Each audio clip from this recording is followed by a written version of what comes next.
pues que siempre pone Javier. Casi toda la semana no los he podido oír porque es un escándalo. ¿Qué tal, amigos? Buenas tardes, amigos de la comunidad de Cuatro Vientos. Estamos en esta tarde muy contentos aquí en su casa de Cuatro Vientos porque finalmente el maestro Hugo Amado y la maestra Raquel Tete Manríquez, Raquel Manríquez, se me hace más fácil decirle Tete, que es como la conocemos todos, pues tuvieron ya una oportunidad de venir aquí con nosotros para platicar de este movimiento magisterial que se ha levantado en todo el estado. No hay municipio donde no hayan salido maestros a la calle, a tomar oficinas de gobierno del estado, a realizar plantones, a levantar la voz en demanda del pago de suspensión, la pensión de jubilación, que pues a última hora, ya cuando estaban a punto de ir ellos al banco a cobrar su mensualidad, se dan cuenta por declaraciones que hacen autoridades del estado al sindicato, a los representantes sindicales, que no hay dinero. Y de esto ya pasaron 10 días, ha ido creciendo el movimiento y a punto tal creció que finalmente el gobierno del estado nos ha comunicado mediante un boletín de prensa que ya depositaron 247.300.000 pesos y dicen ellos que con eso se cubre la totalidad. Los maestros dicen que no. Y para hablar de esto hemos invitado a nuestros amigos maestros jubilados, Hugo Amado y Tete Manrique, y está también con nosotros mi compañero, el director general de Cuatro Vientos, Javier Cruz. Sí, muchas gracias, profesor Hugo, maestra Tete, muy amables por estar con nosotros. Sin duda, amigos y amigas, hay que dar una información de contexto para poder entrar a profundidad en este tema, porque el día de hoy se han tenido noticias muy importantes para el magisterio que está en este momento en pie de lucha, porque lo sigue estando, porque lo que sucedió en estos 10 días es parte, o es la última parte de una serie de afrentas que ha sufrido el magisterio en Baja California, en todos sus sectores, en todas sus áreas, desde el año 2016. Pero hoy a las 3 de la tarde recibimos un comunicado del gobierno de Baja California en donde está confirmando, a las 3 de la tarde, a esa hora nos llegó a nosotros el comunicado, estimados maestros, en donde se está informando por parte del gobierno del estado que se depositó el 100% del pago de la nómina del mes de octubre de maestros jubilados estatales, monto que asciende a los 247.3 millones de pesos. No olvide esta cifra, 247.3 millones de pesos.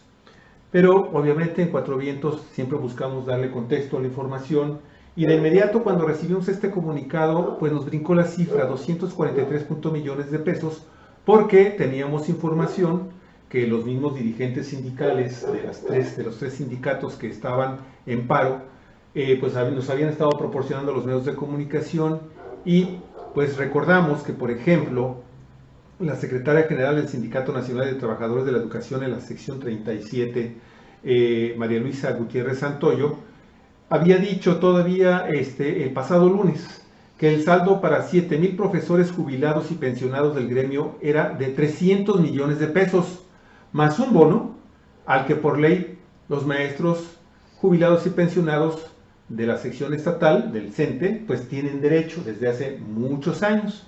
Ahí pues ya no nos daban las cifras, ¿no? Estábamos viendo que si les estaban pagando o que les depositaron la totalidad de 247.3 millones de pesos, pues tan solo con el gremio de la sección 37 pues ya había un déficit. Pero después recordamos que el jueves 1 de noviembre, ¿sí? Cuando estaba arrancando este conflicto, el Sindicato Estatal de Trabajadores de la Educación de Baja California, el CETE, también dijo, esta boca es mía. Yo tengo 1,200 empleados en retiro en el sindicato y a nosotros nos deben 120 millones de pesos, o sea, entonces ya estamos hablando de 420 millones de pesos.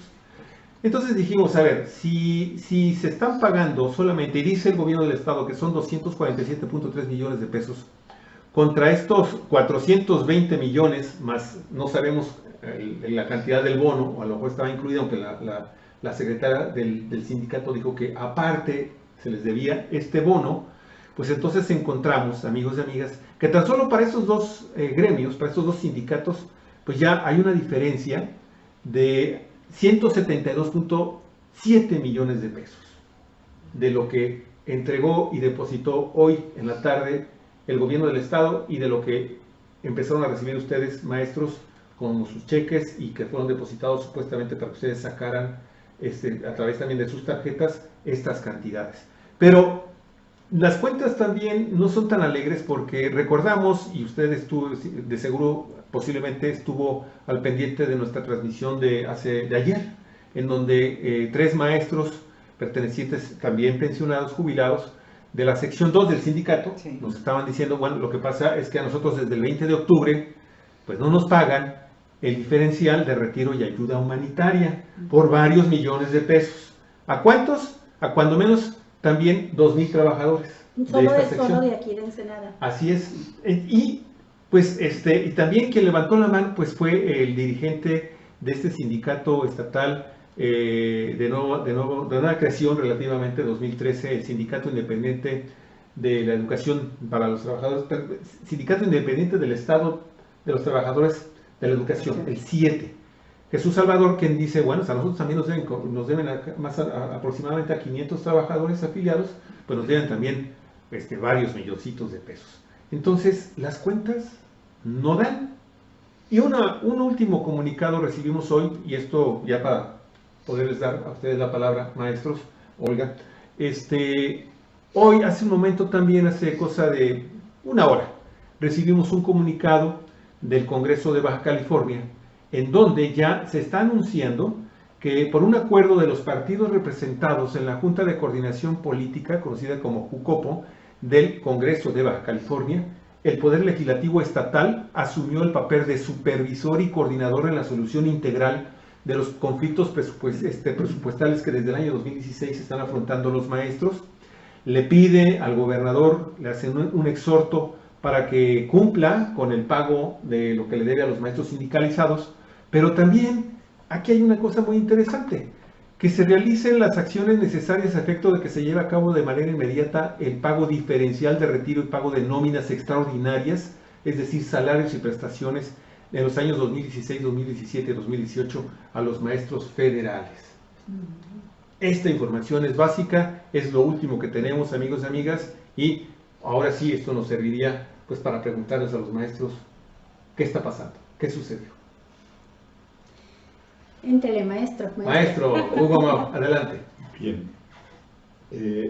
En realidad, esta situación en el Magisterio de Baja California no es nueva. La distorsión en el manejo, no solamente presupuestal, sino en el manejo de todo el sistema educativo, pues se viene presentando desde hace muchos años.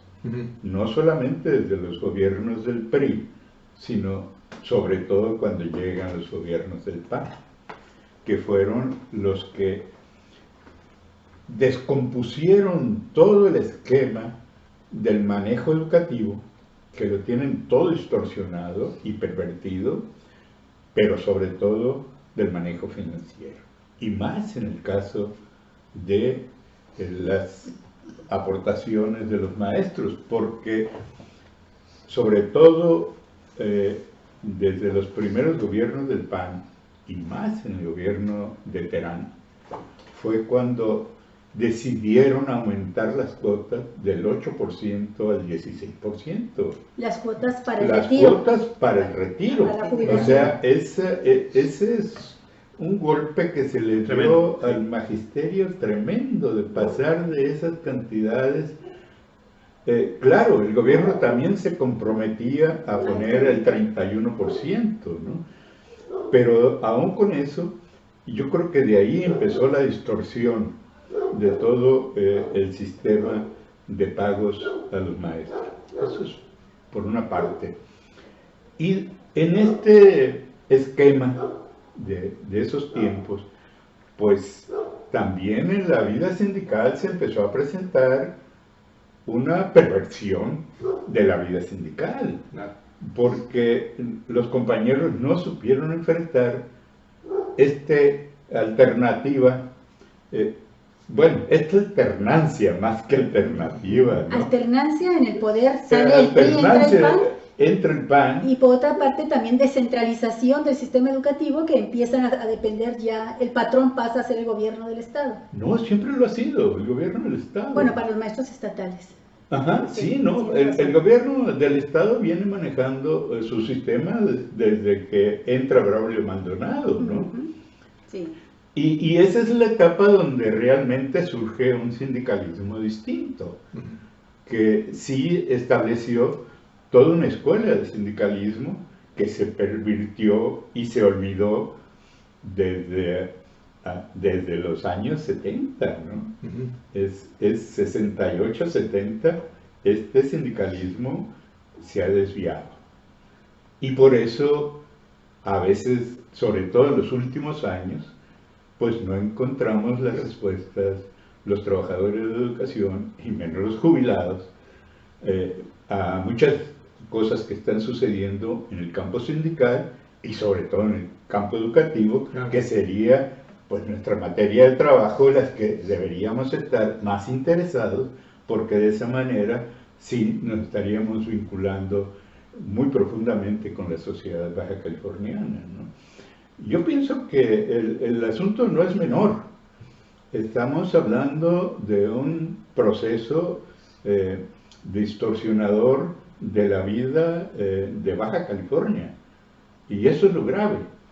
A muchos todo este sacudimiento sobre esta acción del gobierno del Estado de negar los pagos, creo que nos sacó de algo donde estábamos, sobre todo los que ya tenemos muchos años de retiro, claro, que no somos muchos, todavía quedamos algunos que podemos recordar las cosas de todo este movimiento, no solamente sindical, que se generó desde el tiempo de Braulio Maldonado, y donde surge precisamente las secciones sindicales, porque este sindicato surgió sin permiso del Comité Nacional.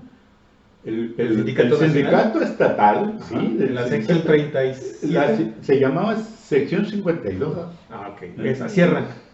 Así arranca, sí, como sección 52 del Sindicato Nacional de Trabajadores. Bueno, nos dimos ese nombre, ¿no? Digo nos dimos porque yo llegué en el 59 precisamente, y la sección acababa de surgir, habrá unos 2 años antes, ¿no? Sí. Pero el momento culminante de ese arranque fue cuando se hizo la huelga en el tiempo de Braulio Maldonado. ¿Cuáles eran las demandas, maestro? En ese tiempo era nivelar los salarios con los maestros federales y las prestaciones. Pero no solamente eso, establecer condiciones generales de trabajo. Un contrato. Un contrato colectivo. Y se hizo una huelga, la primera huelga. O sea, este sindicato arranca con un movimiento vigoroso que fue ejemplo, incluso a nivel nacional. Y su dirigente, el profesor Dionisio Irales Corral, Nicho, pues fue el presidente precisamente de ese comité de huelga, al grado que lo llevó a que el siguiente periodo de la sección, él fuera el dirigente de la sección. Ya para entonces, yo ya estaba en Baja California y me tocó vivir muy de cerca todas esas cosas, porque a partir de 1961, que yo llegué a Ensenada, yo empecé en Mexicali a trabajar, pues me incorporé a las actividades sindicales. No éramos muchos maestros, yo creo que no llegaban estatales, éramos unos 200. Los trabajadores de la educación. ¿Hoy son cuántos en la sección? 17,000 aproximadamente o más. ¿Qué metas lograron? ¿Qué demandas lograron? ¿Lograron la nivelación salarial? ¿Lograron las eso sí, y no solamente eso. En el transcurso de todo ese periodo se vinieron estableciendo cosas muy favorables para los maestros. Además de eso, lograr que se pagara unos años después el 20% sobre la nivelación que se había logrado con los federales. Claro. Entonces, hacía de los maestros de Baja California no un lugar privilegiado, sino que también salarios más dignos. Sí, por supuesto, por la zona tan difícil que representaba la zona libre en ese periodo, ¿no? Y se fueron logrando cosas. pero había un magisterio muy combativo. Aquí el dirigente de esa época fue Armando Domínguez Tomás, que estableció una serie de actividades. Fue donde se fundó la primera colonia magisterial, por ejemplo, para destacar algo sobresaliente. Para resolver el problema de vivienda para los maestros también. Pero en aquel entonces eso era una cosa muy destacada, porque en ninguna parte se había hecho. Se comenzó en esos años, se inauguró en 1964, ¿no? Y yo fui presidente, fui parte de la comisión para hacer esa colonia. ¿Dónde fue esta colonia? Aquí en el Fraccionamiento California. ¿Esa no está en la colonia magisterial? Ahí todavía siguen muchos compañeros maestros desde esa época. Otros vendieron sus propiedades, pero logramos todas esas cosas, ¿no? Y pues incluso estos primeros dirigentes fueron los dirigentes del primer sistema de asistencia social que se hizo en Baja California. Luis Chirales, este dirigente, fue el primer director del ISSSTE, así se llamaba el primer institución. Ajá, de seguridad y de medicina y salud de los trabajadores del Estado. Y aquí en Ensenada se convirtió en el director municipal Armando Domínguez Tomás, ¿no? Que era el que había sido dirigente también a nivel delegacional. O sea, ¿por qué logran eso? Por el peso que había logrado la sección desde esos arranques primeros, ¿no? Entonces surgió un magisterio respetado, un magisterio combativo, que se hacía presente en las más significativas acciones de los eventos sociales de Baja California. O sea, un magisterio solidario con otros movimientos, con causas sociales. Pero sobre todo con las cuestiones de educación y sobre todo muy precisos, cohesionado, y no solamente eso, con mucha exigencia ante las propias autoridades educativas. ¿Cómo lograron este sindicato en Baja California teniendo enfrente el charrismo sindical a nivel nacional? Porque inicialmente no estábamos integrados. Cuando se dio cuenta el sindicato nacional que había surgido esto, que era la sección 2. La sección 2 era la que pertenecía a ellos. Sí, eso no se realizaba. Se quiso integrarlos a ustedes. Sí, pero nosotros ya habíamos agarrado rumbo. Y entonces lo que hicieron es promover que se incorporara al Sindicato Nacional de Trabajadores de Educación. Y sucedió que en ese momento estaba desarrollándose el movimiento revolucionario del magisterio con Tons a Salazar, y entonces el Comité Nacional tenía mucho miedo que lo que había sucedido en Baja California con la huelga que cundiera y además no solamente eso, este Nicho Irales era llamado a Sonora, a todo el noroeste para organizar y para orientar, ¿no? O sea, él fue un dirigente de mucha calidad en Baja California, ¿no? Y de hecho fue todo un ejemplo de la actividad sindical. Por supuesto, no solo él, alrededor surgieron cuadros muy destacados, ¿no? Y pues de eso es el surgimiento de esta sección 37, que hoy podríamos decir está reivindicando una serie de acciones que hicieron en su inicio, ¿no? Porque muchos maestros no aceptaron muchas directrices de lo que está sucediendo ahora y pues replantearon cosas que fueran de más peso para exigir la respuesta del gobierno del Estado. Sí, mi pregunta es, con este enorme legado que dejó lo que fue la sección 52 en sus inicios, que nace con un sindicalismo combativo, democrático, que busca ampliar los horizontes del bienestar social del gremio del magisterio, de los trabajadores de la educación, con todo este legado, ¿qué sucedió? ¿Qué le ha sucedido al magisterio? Que hoy vemos que, bueno, está saliendo a las calles, pero con los líderes sindicales a la retaguardia. No fueron 2 años, ¿eh? El movimiento sindical siguió con el siguiente secretario general y después con el siguiente. Muy discutíamos mucho en ese periodo. Yo recuerdo porque el 66 ya llegó el comité delegacional y pues era una actividad muy intensa la que teníamos a niveles delegacionales y estatales, ¿no? Y no estábamos solos, había un cuerpo de dirigentes en Tijuana y en Mexicali muy destacados y muy críticos. No se dejaban llevar por cualquier palabra del dirigente, ¿no? No andaban alabando a nadie, no estaban buscando congraciarse con el dirigente. No buscaban puestos buscaban de diputaciones. No buscaban eso, buscaban que se cumpliera con los derechos de los compañeros trabajadores. O buscábamos, ¿no?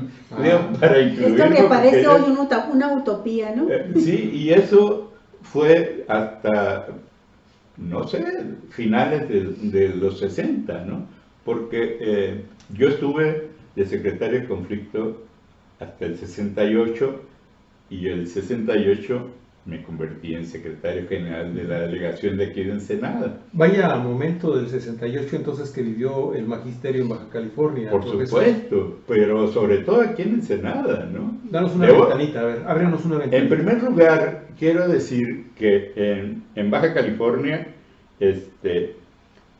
se logró que una de las participantes muy directas en el movimiento del 68, una artista muy destacada de Ensenada, Erlinda Sánchez Laurel, plasmara en un mural en 1969 una alegoría a la lucha del 68, que ahí está.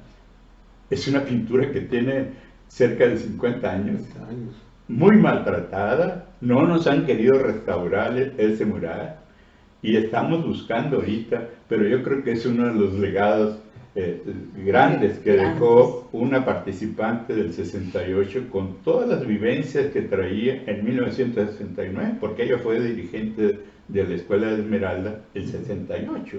Ya dependía de la preparatoria Ensenada, por ejemplo, de la Universidad Autónoma de Baja California. Y unos años después, otra de las consecuencias en Ensenada del movimiento del 68, de alguna manera, pues fue el establecimiento del cogobierno. ¿Qué fue en el año? En el año del 72. En la Universidad Autónoma de Baja California. Sí, y con eso se sembró la universidad también. Y se generó desde ese momento una transformación de todo el esquema de la vida universitaria. Son cosas que no se dicen oficialmente, pero ahorita es año de los 50 años y yo creo que hay que rescatar memoria de todo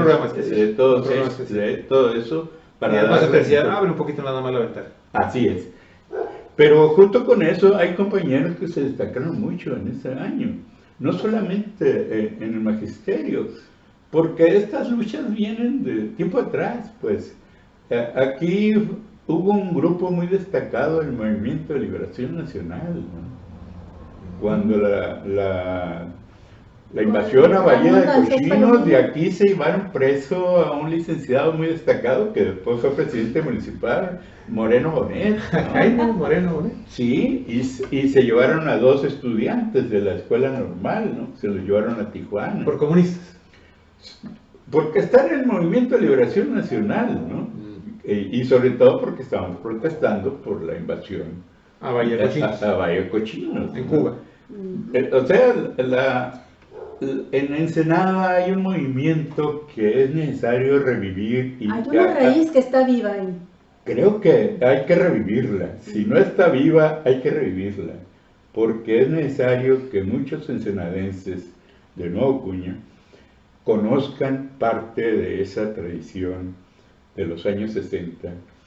Yo podría destacar, por ejemplo, que en el 68 solamente hay un mártir de Ensenada y se llama José Luis Arámbula.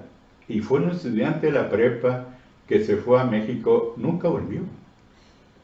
¿Y ustedes saben que murió en el movimiento del 68? Pues mira, nunca volvió, desapareció. O sea, ¿saben que se incorporó al movimiento? Yo sé que no se incorporó. Yo sé, porque él era miembro de la Juventud Comunista. ¿Cuál es su nombre, maestro? ¿Lo repite? José Luis Arámbula. José Luis Arámbula. Pineda. Ajá. Y me tocó verlo el 24 de julio de 1968, pintando mantas para ir a la marcha el 26 de julio. Yo el día 25 de julio salí al Festival Mundial de la Juventud Comunista en Sofía, Bulgaria. Y con ellos íbamos 100 jóvenes, entre ellos muchos de los dirigentes que después serían presos políticos del 68, Pablo Gómez, Joel Ortega, Erlinda Sánchez iba ahí. Erlinda Sánchez dijo que hubo muchos compañeros que participaron en ese festival, dirigentes de la Central Nacional de Estudiantes Democráticos, de la Juventud, del Poli, de diferentes instituciones. ¿Y pues, qué le pasó entonces a la sección? ¿En qué momento se corporatizó? ¿Qué le pasó a los maestros? Mira, la cuestión es que en la medida en que el Comité Nacional interviene más en los asuntos estatales, pues sobre todo a partir de esos años del 68 que cimbró a las instituciones oficiales, pues endurecieron su estructura. Eso y el cogobierno y el manotazo de Roberto de la Madrid. Para eso fue mucho tiempo. En el sindicato empezaron a deformarse muchas cosas desde un momento en que hubo una imposición muy fuerte en la sección 37, ¿no? ¿En qué año fue eso? Fue más o menos... como un golpe de Estado no, la cuestión es que el grupo que controlaba de Robles Martínez, el sindicato, mandó que fuera delegado y que se convirtiera en secretario general a un agente de sus confianzas, que había estado en el Comité Nacional, pero que era de Tijuana. Y el movimiento que seguía la tradición fue combatido. ¿Cómo les ganaron? ¿Ganaron una elección? ¿Hicieron fraude? ¿Cómo lo impusieron? Pues amedrentaron a muchos delegados. ¿Con qué los amenazaban? Con ceses y con dádivas, por supuesto. Hubo de todo, ¿no? Y desde ese entonces empezó un declive en las cuestiones sindicales. Entonces, sí, y vanguardia, y en ese tiempo Martínez Domínguez pierde el control y entonces entra Jongitud. Y entonces empieza toda vanguardia revolucionaria. Y entonces endurece. La expresión del charrismo sindical ya en todas sus... Y para ese periodo ya había entrado un personaje a la sección que se llama José Luis Andrade. Y el José Luis Andrade se convierte en uno de los dedos de Jongitud al tal grado que se lo lleva al Comité Nacional al terminar su periodo, ¿no? Claro. Entonces esto hace que se empiecen a deformar muchos del origen de la formación con una forma de hacer la política magisterial diferente. Ahí termina. De hecho, yo ubico en ese periodo entre el 78, 80 al 79, esa etapa donde totalmente se le da vuelco a lo que se había vivido una década del origen de la sección. Sí, con todas sus peculiaridades, todo este proceso, maestro, coincide mucho con lo que sucedió en varios estados de la República, que se impone ya el charrismo sindical, el jongitudinismo, a través de 12 vías en el magisterio.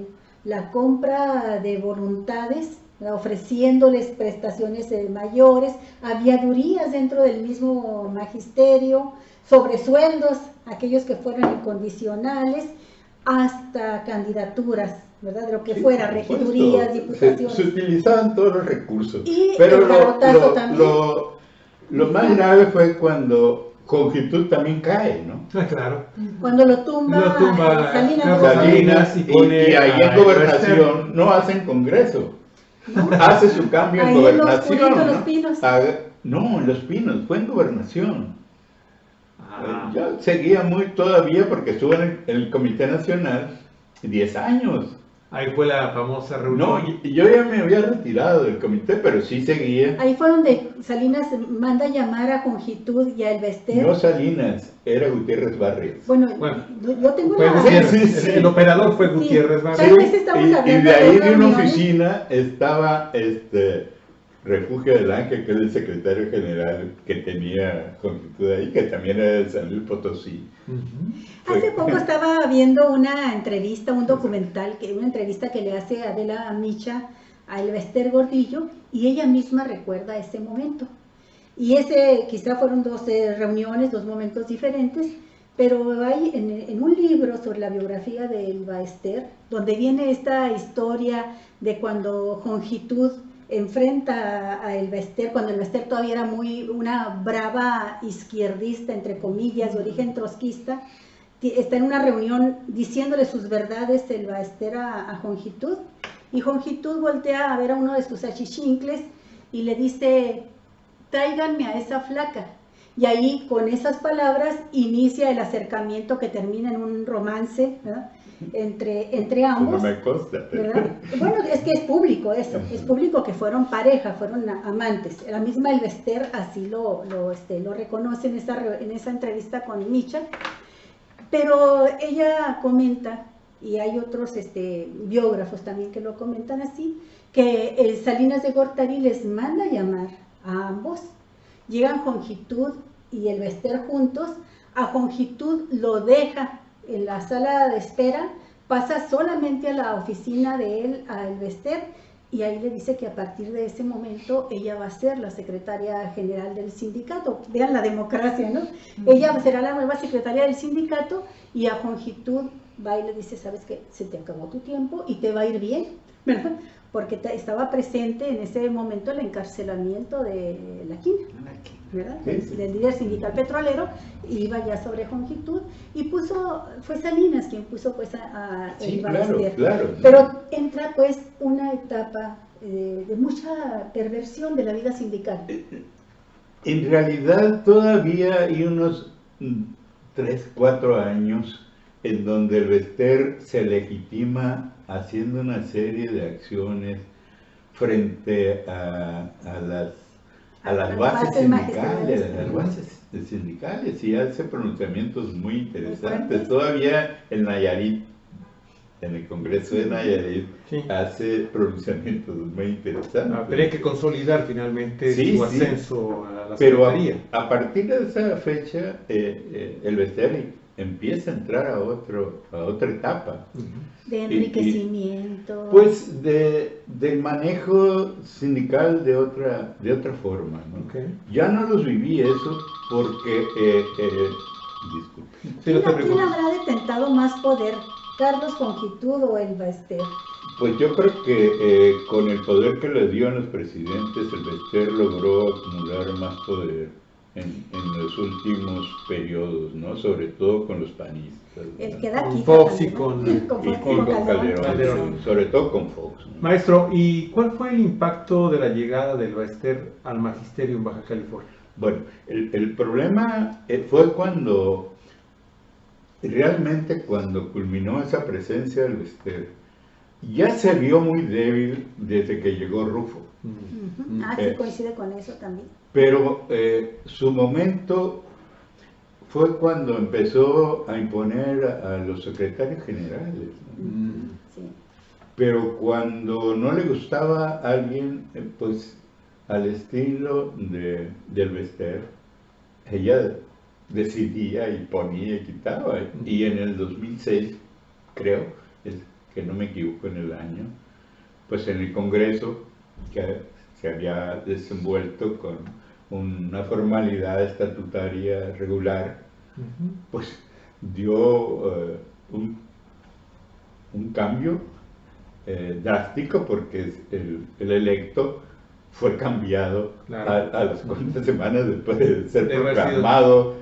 Y ahí yo creo que el Bester firmó las malas cartas de presentación en Baja California, ¿no? Con ese hecho. Pero yo creo que lo hizo un poquito antes, cuando empezó a quitarle la autonomía a la sección 37. El Bester concentró todo el poder sindical centralmente, y no solamente eso, centralizó las cuotas. El gobierno del Estado no entregaba a la sección las cuotas. El gobierno del Estado manda al Comité Nacional las cuotas, y de allá del Comité Nacional le envían a la sección 37 sus cuotas, ¿no? Lo que hacía con la federación, ¿no? Concertó con los gobiernos panistas de Baja California. Por supuesto. Obviamente ya se había arreglado con Vicente Fox, ya tenía acuerdos con Calderón. Sí, por supuesto. Y eso, esta posición de privilegio en estos gobiernos los traslada a los gobiernos panistas. ¿Tiene concertaciones con ellos o llega a tener un acuerdo? Es todo lo que se ha conocido en los últimos años, ¿no? Sí. Es un momento en donde fue su elevación, y donde ella también se creció con todo el poder que estaba acumulando, ¿no? Llega a tener este acuerdo, maestro, con Francisco Vega de la Madrid. Es evidente que con José Guadalupe Osuna Millán sí lo hace, pero ya no le tocó, creo. Hay un dato interesante al respecto, Javier, porque estaba entrando en elecciones Baja California. Acuérdate que Enrique Peña Nieto entra en el 2012, al siguiente año hay elecciones para gobernador en Baja California, y se sabe, ¿verdad?, que ese año 2013 el avión en el que ella viaja y que aterriza en Toluca, que es donde la toman presa, sale de aquí de Baja California, donde se dice estaba en una reunión con Kiko Vega, ¿verdad? Y estaban impulsando la candidatura, o sea, el PANAL, ¿verdad?, que es el partido del Bester que creó para ella, ¿no?, desde el magisterio, iba a hacer la alianza con Francisco Vega, y tenían pues la línea de cerrarle el paso en ese momento a Castro Trenti, ¿verdad? Se habla de que en la reunión incluso estuvo Jorge Janrón. Estos son comentarios de columnistas que a mí me tocó leerlos en su momento, porque cuando aterriza el avión en Toluca, es que ella, ¿verdad?, le mandan llamar por teléfono. Ella había estado solicitando insistentemente una reunión con el presidente Enrique Peña Nieto o con Videgaray, porque había tenido muchos conflictos con ellos. Por lo mismo, porque había creado su propio partido, se había aliado con el PAN, el PRI estaba regresando a Los Pinos, y ella, pues su situación era bastante difícil, ¿no? Entonces le llama por teléfono de Videgaray. Esto lo comenta la propia Bester. Le llama por teléfono Videgaray y le dice: maestra, vente de inmediato que te va a recibir el presidente, ¿verdad? Y por supuesto ella interrumpe la reunión que tiene aquí, agarra el avión, un avión particular, ¿verdad?, y se va a Toluca, y ella cree que va a una reunión con el presidente, cuando para su enorme sorpresa la recibe un grupo de hombres armados, encapuchados, y todavía llama por teléfono, porque en un principio ella cree que está siendo víctima de un secuestro, y llama a Videgaray pidiendo auxilio. En ese momento se da cuenta que se está en un grave error, porque se identifican los policías y le dicen: maestra, está usted detenida, ¿no? Entonces se la llevaron con ese engaño de que iba a ir a entrevistarse con Peña Nieto, ¿no? ¿El PANAL realmente acotó más aún al sindicato en Baja California? Pues mira, este partido es una hechura del Bester. Sí. Y por supuesto incorporó a los dirigentes y cuadros sindicales que se acomodaban a toda su forma de actuar, ¿no? Y pues ese era el partido. Por supuesto que ella hablaba de que era el partido de los maestros, pero en realidad en el magisterio nunca ha existido una militancia partidaria muy definida, ¿no? Los maestros se comportan de otra manera, ¿no? En forma general. Porque venimos de distintas escuelas, de distintas formaciones, y pues tenemos tradiciones también distintas, ¿no? Pero se les ha acusado de ser apáticos, de ser poco solidarios. Pues, en los últimos 10 años. Que lo que ha sucedido es parte de lo que comenté inicialmente, no solamente en el caso de Baja California, sino a nivel nacional. Si hay algo que se distorsionó porque el gobierno desde el PRI sabía que había un embrión muy fuerte, era la educación mexicana.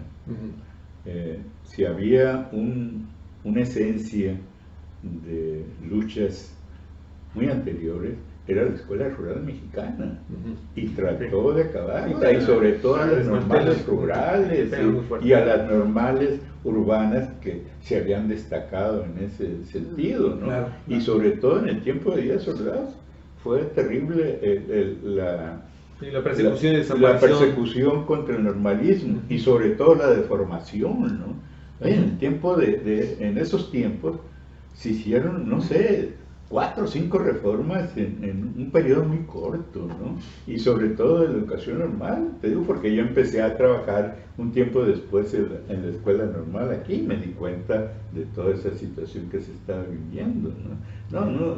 La educación de México ha sido una institución muy bombardeada. Se sabe que en la educación está una base, pues, para hacer transformaciones.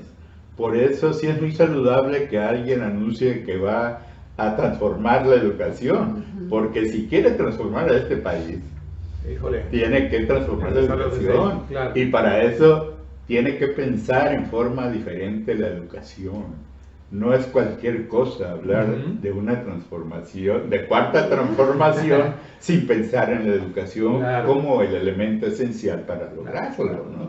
Entonces, aquí el magisterio se convierte realmente en un actor fundamental en este periodo. Por eso este sacudimiento en el magisterio estatal es saludable, porque de alguna manera va a alertar para muchas cosas, ¿no? Sí. Y sobre todo para esto que se pueda avecinar, porque también en sindicatos va a haber un sacudimiento, claro, que nos va a tocar.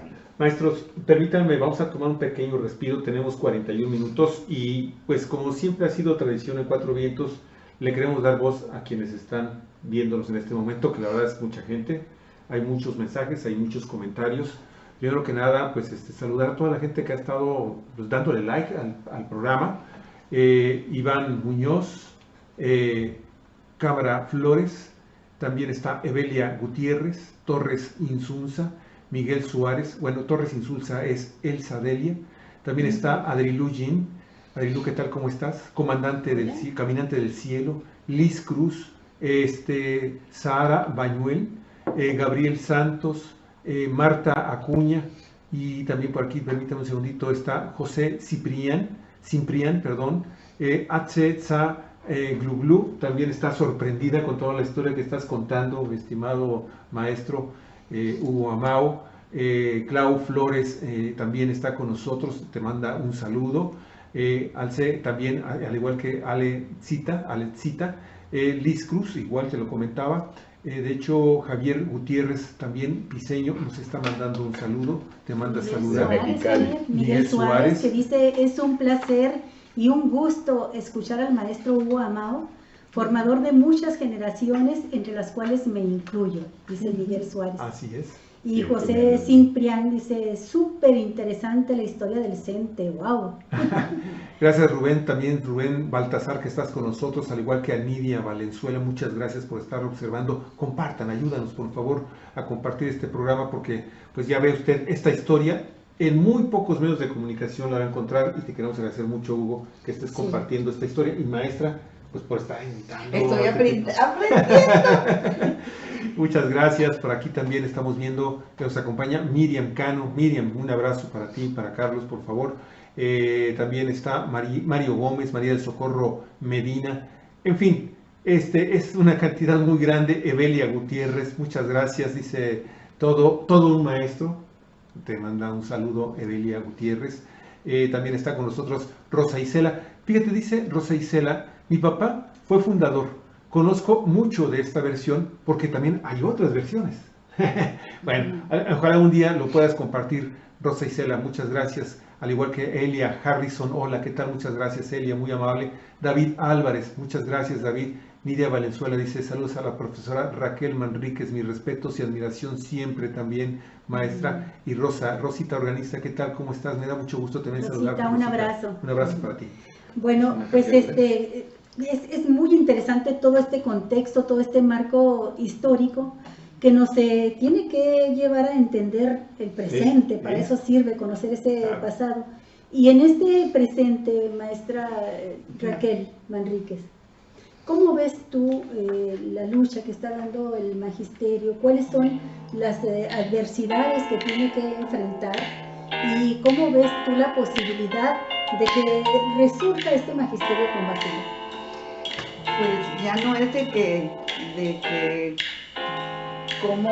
Sí, ahorita vamos a dejarlo para si vamos a seguir. Sí, aquí por ejemplo yo siento que debemos de movernos ya en hacer algo muy grande, porque esto que está ocurriendo ahorita nos está provocando una tremenda incertidumbre a los maestros jubilados. Nunca en la historia de Baja California se había visto que un salario de un jubilado fuera cancelado, fuera hecho a un lado, fuera humillado de tal manera un jubilado de no entregarle su percepción. ¿Cómo se dio esta humillación? ¿Cómo se dio esta humillación? ¿Cómo se presentó esta crisis tan grande? ¿Se dio de la noche a la mañana? ¿Ustedes tuvieron la oportunidad de evitarlo, maestra? Pues mire, no nos dijeron ni agua abajo, ¿no? Porque un día antes del día establecido para el pago de nosotros, se nos informa que no iba a haber pago a través de un video que manda nuestra líder de... ¿Un video? Un video, sí, a nivel de ni siquiera una llamada telefónica para nosotros, que somos del comité de jubilados, ¿no? Un video para decirnos a nivel general que no iba a haber pago. Lo vimos y qué bárbaro, dijimos, ¿qué está pasando aquí? Fue una cosa tremenda. Ni cómo preguntarle en el video a tu líder, ¿no? No, pues si no contestan los teléfonos de nosotros, ¿qué va a contestar? El día 30 de octubre ocurrió. El 29 de octubre. El 29 y al acto seguido, el 30 de octubre, vemos que no hay pago efectivamente. Todavía dijeron los líderes, nos informaron, vamos a esperar mañana porque el día último es hasta el 31, cuando todos sabíamos que el pago de nosotros siempre había sido los días 30, ¿no? Un día antes del día último. Maestra, permítame que interrumpa un segundito. Sí. ¿Había alguna forma de que los dirigentes sindicales conocieran con anticipación a esta fecha del día 29-28 de octubre que no les iban a pagar? Los maestros de base, nosotros no lo sabíamos porque no tenemos acceso. Pero los líderes, los líderes, a eso me refiero. Me refiero al líder estatal, claro que tienen que saber. ¿Por qué? Porque, mire, para empezar, los cheques de todos los maestros a nivel estatal se hacen el 20 y el 21 de cada mes. Luego, entonces, el 20 y el 21 ya se sabe, ya deben de saber, bueno, que se supone que debe de haber un dinero depositado avalando ese dinero que nos van a entregar. Entonces, lo que sucedió con nosotros es que nos informaron así al último momento y lo primero que hicimos, pues, ¿qué hacer, verdad? ¿Qué hacer con eso? ¿Cuál era? Y bueno, Mexicali, directamente con la líder, pues ya nos informaron que había que hacer acciones de esperar la línea, que era, la información era seguir lo que se nos informara, que era hasta el día 31 empezar a hacer una protesta o un plantón. Sin embargo, nuestros compañeros del otro sindicato, del CETE, ya tenían, los cuales yo saludo y admiro las acciones que han emprendido porque... Tomaron la iniciativa ellos. Tomaron la iniciativa de inmediatamente acudir al ISTECALI, que es la institución donde está nuestra pagaduría. Entonces nosotros dijimos, vámonos para allá. No, pero nos dijeron que es hasta mañana. No, señor, nos vamos ahorita. Y la asamblea completa de jubilados que estábamos ahí, alrededor de 80 personas, que son los que estaban entre 7 y 8 y media de la mañana, inmediatamente nos recibimos el apoyo de los secretarios generales activos diciéndonos que a partir de mañana iba a haber un movimiento general, y nosotros, la asamblea de nosotros, de los jubilados, los que realmente estábamos viviendo el problema, dijimos, no, vámonos ahorita de una vez. Fue un clamor de la asamblea y nos trasladamos. Los maestros con bastón, con andadera, con lo que fuera, inmediatamente prestos a ir a Iztecali, y empezamos ahí. Y ahí empezó el Vía Crucis, porque para mí esto es como un Vía Crucis, estar todos los días esperando si va a haber o no. Es perverso el que el gobierno del estado sabía que ya no tenía el dinero y no hizo un solo movimiento antes para tratar de resolver el problema. Ustedes salieran a la calle y protestaran. Primero por parte del gobierno del estado, que sabe que va a llegar el día 30 en que tiene que pagarle a los jubilados del magisterio, y que a última hora les dice, según trasciende, según la versión que dan a la prensa, a última hora, a petición, a pregunta de los dirigentes sindicales, les dice, es que no hay dinero. ¿Cómo que no hay dinero, primero? Segundo, sino, ¿cómo no va a haber dinero para un gasto que tiene que estar presupuestado? Celosamente ahí. Así es. Y luego, ¿cómo no va a haber dinero, verdad? Cuando los líderes sindicales tampoco les informan a ustedes, ¿no? Maestro, una acotación sobre una acotación sobre esta pregunta que acabas de realizar. El responsable del pago a los jubilados y pensionados es Iztecali, no el gobierno del estado. Okay. El Iztecali, para su manejo administrativo, se rige por una junta directiva. En la junta directiva están representantes de todos los sindicatos, cuando menos del de burócratas y el del CENTE. El CENTE no tiene presencia. El CENTE no tiene presencia. Y debe de tener. Entonces, esta junta directiva es la encargada de todo el manejo financiero, administrativo del Iztecali. ¿Quién es el representante de la sección? No hay otra más que Gutiérrez, la dirigente. María Luisa Gutiérrez. Y ella debería haber estado en la junta directiva y con mucha más anticipación conocer de cómo estaba el manejo financiero para cubrir los salarios. Y ahí mismo exigirle. Entonces, lo que yo me pregunto, yo en lo personal me pregunto, ¿estuvo en las juntas? ¿Participó? ¿Se informó de entonces? ¿O esperó hasta que el 29 le avisara el director que no había dinero? Entonces, aquí surge este interrogante, ¿no? Sí. O su suplente. ¿Quién es el suplente? ¿Estaría en las reuniones de la junta directiva? Porque entonces el director de Iztecali tiene que saber desde mucho antes que no tiene recursos para poder cubrir la nómina. Claro, exactamente, claro. Y entonces es cuando entra la ley en funciones donde dice que en caso de que el Iztecali no pueda cubrir la nómina, el gobierno del estado tiene la obligación de cubrirla, ¿no? O sea, los jubilados y pensionados no dependen directamente del Estado, porque la pensión no es un salario, la pensión es un derecho. Así es. Y el derecho a eso, por eso es todo un atentado contra un derecho humano. Claro. Y no solamente contra el principio de democracia más esencial, que es el derecho a tener derechos, y aquí nos rompieron con esa decisión de no pagar en su tiempo y forma la pensión. Pero entonces el gobierno del estado siempre dijo que el gobierno federal tampoco les estaba entregando estos recursos extraordinarios para poder cubrir la nómina de los maestros. Yo quisiera hacer un ejercicio así un poco arbitrario si quieres, pero financiero.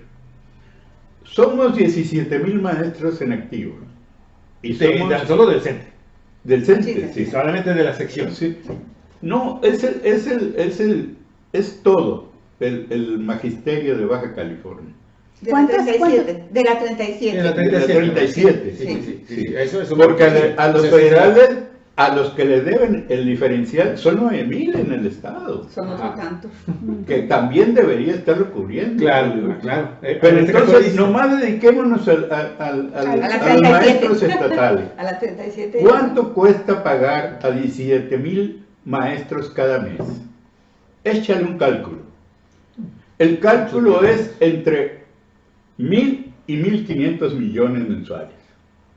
Si a nosotros, para cubrir la mensualidad, según dicen, son 300 millones, pagar a 17,000 tiene que andar alrededor de eso.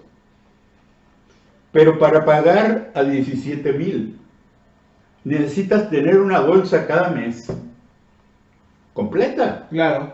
Porque allí, de lo que tú pagues, tienes que sacar los descuentos de impuestos para la federación. Aparte, Lo que va a las cajas de ahorro, que están multiplicadas en el Estado. Lo que va al propio Estado. Lo que va a la reserva técnica. O sea, todos los descuentitos que nos hacen. Seguros médicos. Y sobre todo, sí, por supuesto, lo del ISSSTECALI, ¿no? Y no es menor. 16% de un salario es una cantidad considerable de cada mensualidad, ¿no? Claro, entonces, si piensas un poquito en este manejo, tú dices, bueno, el magisterio nunca recibe el 100% de su salario. Está recibiendo entre el 50 y el 60%, cuando bien le va. Porque estamos todos metidos en las cajas de ahorro. Y por eso es que ha ido creciendo y creciendo y creciendo los débitos al magisterio. No, la cuestión es que el gobierno del Estado, si tú miras estas cantidades, te das cuenta de que al final del mes se viene quedando con una bolsa de esos entre 1,000 y 1,500 millones. De todo lo que descuenta, yo pienso que un 40%. ¿Cuánto significa un 40% de 1,500 millones? Pues más de 300,000 pesos. Claro. Y con esos 300,000 pesos puede decir, oye, federación, no te voy a mandar ahorita. O a las cajas de ahorro, espérame un poquito, ¿no? Claro. Yo con esto que tengo aquí le voy a pagar a los jubilados y pensionados, claro, ¿no? O sea, lo que está evidenciado aquí es que tenemos a un secretario de presupuesto de Hacienda y de finanzas, que o es un ignorante o piensa que está tratando con gentes que no piensan en las cosas, ¿no? Por ejemplo, yo no me trago ese, que el gobierno no tenga dinero. Hace unos cuantos días acaba de anunciar que hicieron ahorros de quién sabe cuántos millones de pesos, ¿no? Pero además, hoy precisamente un exsecretario general hizo una denuncia muy fuerte, ¿no? De que desde hace varios años, sería como en el 2000, ¿qué sería? 2010, 2011, se mandó un recurso para el ISSSTECALI de 2,000 y tantos millones de pesos de la federación. ¿Y dónde quedó ese dinero? Autorizó la Cámara de Diputados y allí está un secretario general de la sección 37, por eso te digo la distorsión de los secretarios generales, que era diputado entonces, y firmó de que se desviaran esos recursos de 2,000 y tantos millones que venía para casi 2,700 millones de pesos, estimado Hugo. Esa es una historia del 2016. Sí. Desde ahí viene ese recurso. Y los diputados estatales saben perfectamente bien que esto sucedió y precisamente por eso resulta también se desviaron esas cantidades de dinero. ¿Dónde están? Incongruente la Cámara de Diputados, porque la Cámara de Diputados sabe muy bien, pero además la Cámara de Diputados pues es la que maneja los presupuestos, pero los aprueba.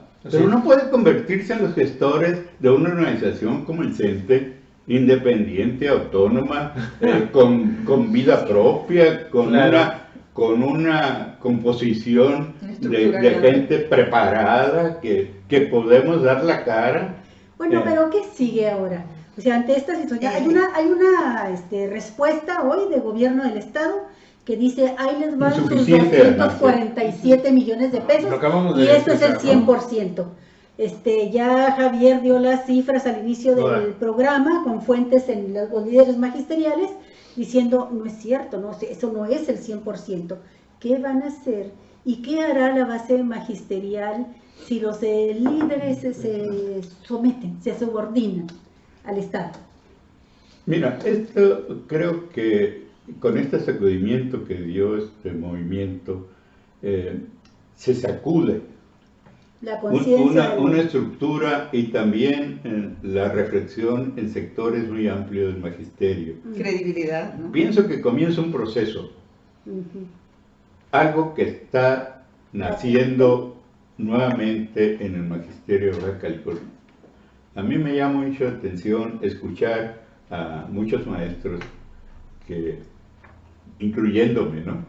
Que ya nos metíamos en cuestiones sindicales. Así es. Hugo, yo tenía un buen rato que no te veía en estas bregas. Pues sí. Hace mucho tiempo que no te veía en esto. Así es.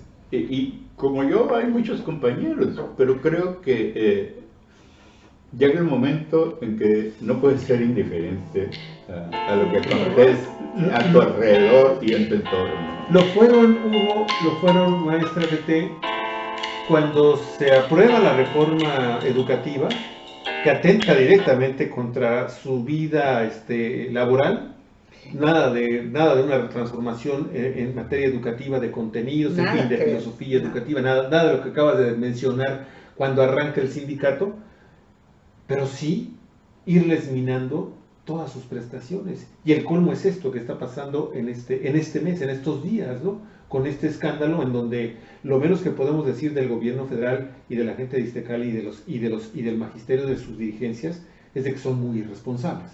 Cuando menos, si vamos a aplicar un calificativo sería ese. Yo creo que es la palabra correcta. Si hay algo que está sucediendo en la vida política y social del Estado, es la irresponsabilidad. O sea, no hay respuesta. Pues.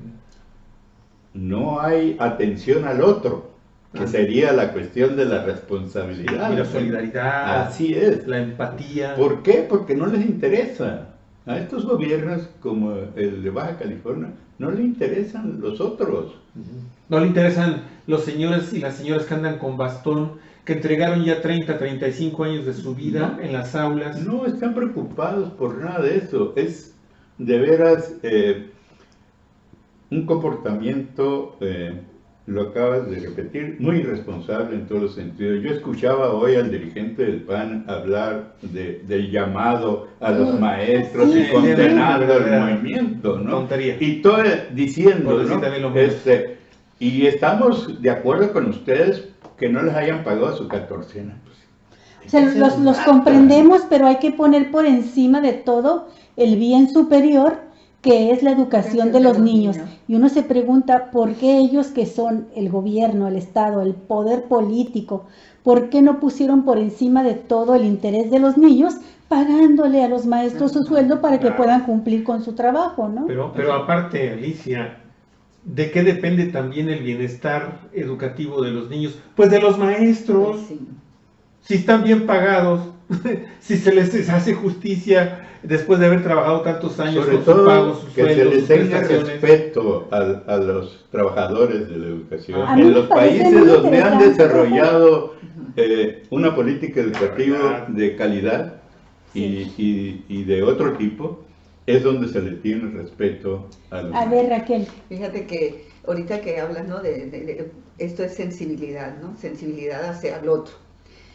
A mí sí me gustaría que el liderazgo de nuestra sección tuviera empatía con nosotros. Ahorita este movimiento tan fuerte que se presentó, este golpe bajo que nos dieron a los jubilados, y que yo agradezco todo el apoyo que hemos recibido de las bases, el apoyo incondicional todos estos días en los plantones. A mí me ha emocionado mucho y a nuestros compañeros jubilados, porque pues fueron el brazo fuerte en todo esto. Pero haciendo un lado de esto,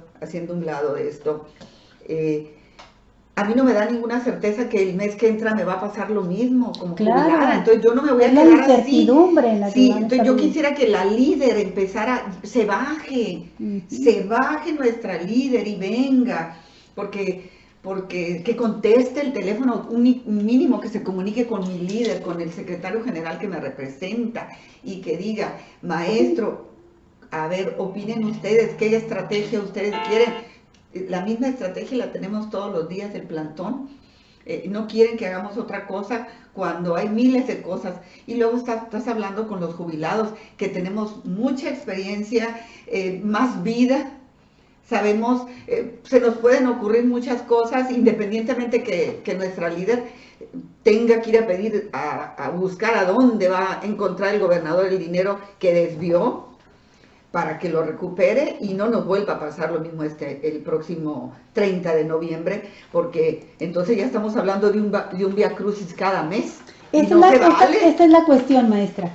Aunque les respondieran ahorita, es cada mes, mes con mes, y ya existe una gran incertidumbre, ya existe mucho agravio, enojo en la base magisterial. El enojo es tremendo hasta en la base. Y entonces, las bases están enojadísimas también, pero no nomás con el gobierno, también están indignados, sí, porque aparte la falta de comunicación, ya no ves que vengan de tú a tú un líder, no se bajan de allá para venir a hablar con las bases, los ves yo creo que una vez al año, 2 veces al año, si no es que los líderes las ven, y cuando vas y los buscas, no te reciben en las oficinas, ahí te dejan esperando. Entonces, falta empatía de los líderes mayores. Claro. Y aquí me imagino que si es tan difícil ver a nuestra líder en Baja California, no imagino lo difícil que ha de ser ver al líder en México, ¿verdad? No, pues imposible que nos es más, no, imposible. Quizá estamos a la Algo puerta. está pasando ahí, lo que dice el maestro. Sí. Yo por eso siempre he pedido que hubiera, si hicieran un plebiscito, un referéndum, una revisión de qué sentimos, de qué no nos gusta de nuestro sindicato, qué nos molesta, qué nos incomoda, qué quisiéramos de nuestros líderes, y lo obedecieran, ¿verdad? Y tomaran las cartas como van. Que escucharan el pensar y el sentir entonces, de los maestros. Otro gallo cantaría, porque con esos líderes que quieren, que te ven con la punta de, no, por Dios, estamos ya en el 2018, ya es tú a tú, ya es hablarnos, ya es comunicarte con ellos, pero así, pues van a seguir allá arriba, pues. Quizá estemos en las puertas de un resurgimiento histórico del movimiento magisterial. Ahorita el maestro Hugo Amao estuvo hablando del surgimiento del MRM, del Movimiento Revolucionario del Magisterio, que tuvo como líder a Otón Salazar, y la demanda central de los trabajadores de la educación fue un incremento de salario ante una devaluación tremenda que había estado sufriendo el peso y una caída, por lo tanto, también de la capacidad adquisitiva de salario de los trabajadores. Entonces salen y demandan un incremento de salario y junto con ello demandan también democracia sindical. Democracia sindical. Tan fácil como la democracia. Esto levantó un movimiento muy fuerte en el 56, 57, 58 de la lucha magisterial en México. Quizá ahora se vaya a dar un resurgimiento así en el país, pero con una situación nueva en cuanto al marco político que se está viviendo, porque entra un gobierno también nuevo que de entrada se comprometió ya con ustedes, con los maestros, a derogar lo que ustedes llaman la mal llamada reforma educativa y también a dignificar al maestro. Él ha dicho, López Obrador ha dicho que el maestro ha sido muy agraviado, muy humillado en estos últimos años. Muy desprestigiado por la... Entonces quizá estén a las puertas de un resurgimiento de toda esta historia que habló ahorita el maestro Hugo Amao. No sabes cómo añoramos que llegue el día 1 de diciembre y ahorita yo sí quisiera, no sé si en otro programa, yo soy parte de la generación del proyecto de carrera magisterial, es un magno proyecto, yo fui de las beneficiadas y ese proyecto es de la maestra Elbester Gordillo. Independientemente de todo lo que pudieran decirse de la maestra, yo fui de las beneficiadas con una generación muy grande de compañeras, grande te digo porque porque somos un montón de maestras que la verdad, independientemente de lo que se pudiera dar a partir del 1 de diciembre, nosotros queremos un cambio en el liderazgo. Este liderazgo de ahorita no nos ha llevado por buen camino, hemos perdido mucho, y con la maestra, aunque a muchos le incomode, con la maestra jamás nos hubiese ido así y nunca nos hubieran hecho lo que nos han hecho hasta ahorita. ¿Van a continuar los plantones, la movilización, maestra? No he recibido, tenemos que revisar ahí en internet, porque todos nos los mandan decir por internet. Mi secretario general publica, y todos nos mandamos todos el correo, nunca hay un comunicado así está una carta que publican en el Facebook y así nos enteramos. Aparte, falta la palabra de esta forma en cómo se están haciendo las cosas ahora, redes sociales. Van a tener que esperar es que a un han video. sustituido la vida sindical, la vida de las asambleas, los encuentros sindicales, sí, y todo eso. Así es. Y entonces todo se quiere manejar a través de en la cúpula y en el oscurito. Muy bien, no, miren, a través de los aparatos electrónicos. Con eso, más que complacidos, y eso ya es democracia. Vamos ya, estamos por cerrar el programa, 1 hora con 8 minutos. Queremos agradecerle mucho a toda la gente que ha estado con nosotros el programa del día de hoy. Casimiro Cáceres también se unió, al igual que Jesús García, Eduardo Vadillo, Karina González Pimentel, muchas gracias Karina, María García Cepeda Pérez, Lupillo García, Tete López, ya lo habíamos comentado, muchísimas gracias también a Alma Rodríguez Becerra. Esto no va a parar con el pago, dice Alma Rodríguez. Muchas gracias, Alma, por tu comentario, muy amable. Estamos también agradeciéndole mucho a María Guadalupe Díaz, el que diga saludos, profe Hugo Amau, te mandan a saludar. Y bueno, amigos, amigas, ha sido realmente un verdadero placer estar aquí en el programa. Podemos llegar, no a conclusiones, porque pareciera ser que esto es apenas el regreso a algo que se perdió, se extravió, que los mismos maestros, al igual que los mexicanos en su conjunto, nos extraviamos, nos dejamos hacer infinidad de cosas, y no es hasta que surgen ese tipo de grandes afrentas, cuando vaya de por medio el patrimonio, ¿sí?, del cual sobrevivimos, cuando entonces ya reaccionamos. Nos pasó así en diciembre del 2016 con el tema del agua, la privatización, 2017 en enero con el famoso gasolinazo, en fin, pareciera ser que reaccionamos cuando nos dan unos choques eléctricos en donde ya estamos a punto de morir y bueno, tenemos que reaccionar. Hugo, maestra, Olga, ¿cómo podemos en este momento terminar el programa dejando un mejor sabor de boca? Sabemos que los conflictos es muy grande, muy difícil, pero ¿qué más se puede hacer? Yo quisiera concluir leyendo los últimos párrafos de una carta que hice en el 2009, dirigida a Dionisio Yales Corral, que fue el dirigente histórico de esta sección, porque en ese año le pusieron su nombre al edificio sindical de la sección 37 mexicana. No pude asistir, pero le mandé una carta. En sus últimos párrafos creo que voy a dejar plasmado la conclusión de mi intervención.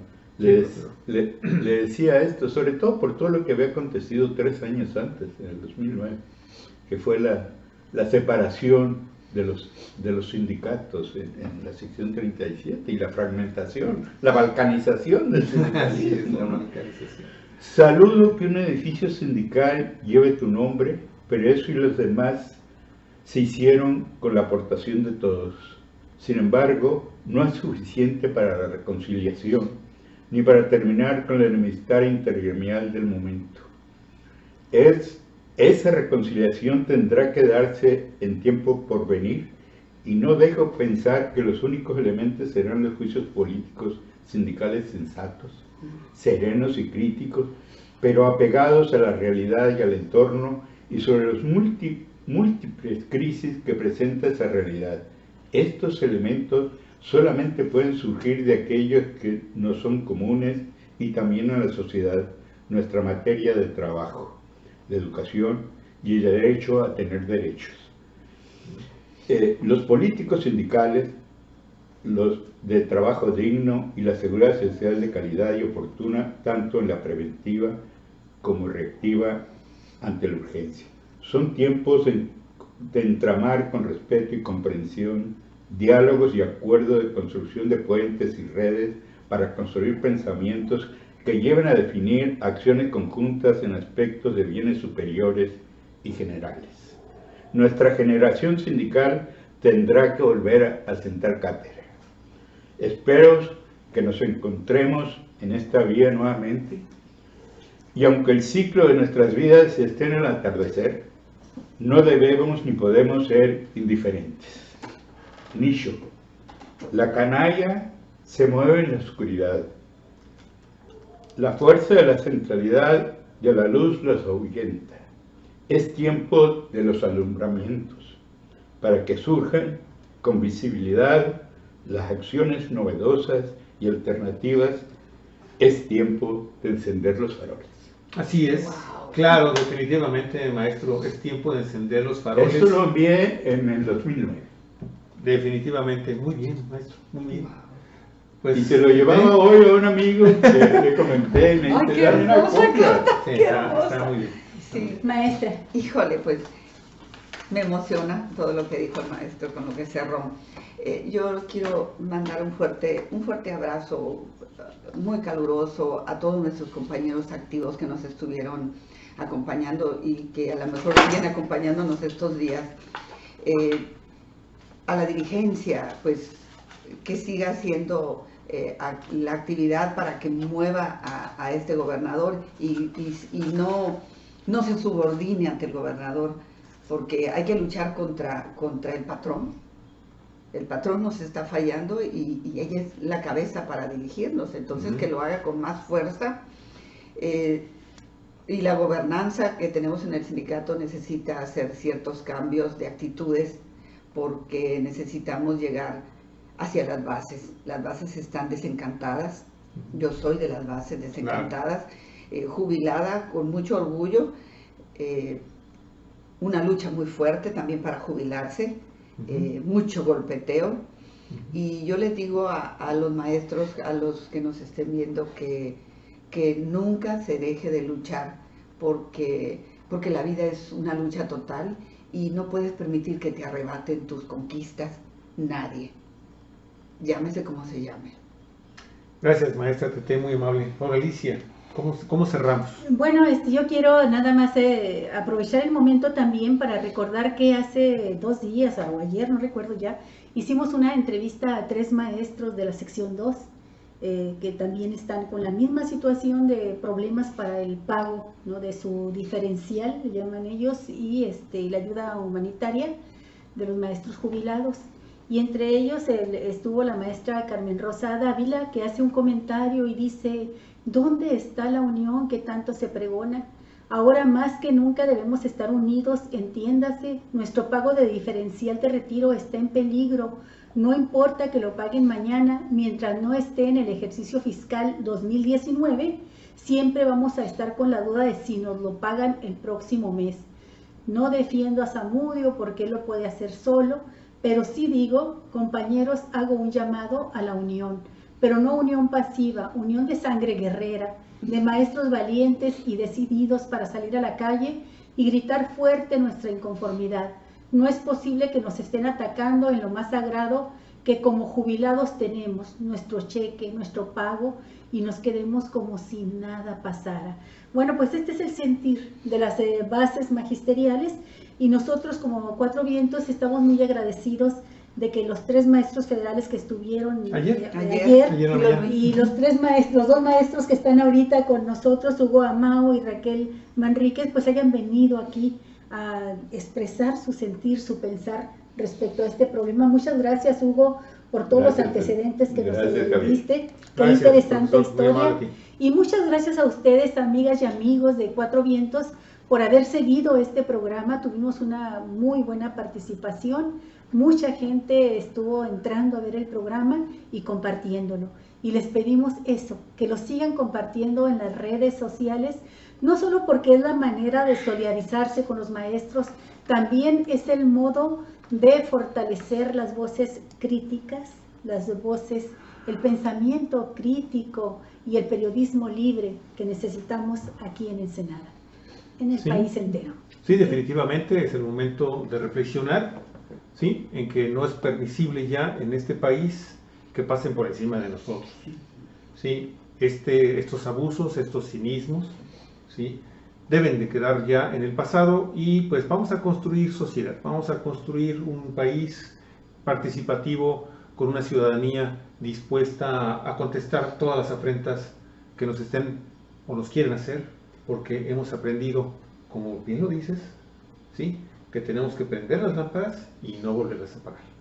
Definitivamente. Muchísimas gracias, amigos y amigas, por haber estado con nosotros en el programa. Por favor, si le gustó el programa, compártalo. Muchas gracias, María García, que también estás con nosotros ya en la última parte de nuestro programa, pero pues queremos agradecerles mucho el que hayan estado aquí y pues nosotros, amigos, no nos queda más que agradecerles y invitarlos a que mañana nos continúe escuchando, nos escuche en nuestro programa de noticias y comentarios en Cuatro Vientos. Nos escuchemos y nos veamos ya, aquí a través de internet. Cuatro vientos, he aquí la 4 señal. Así es.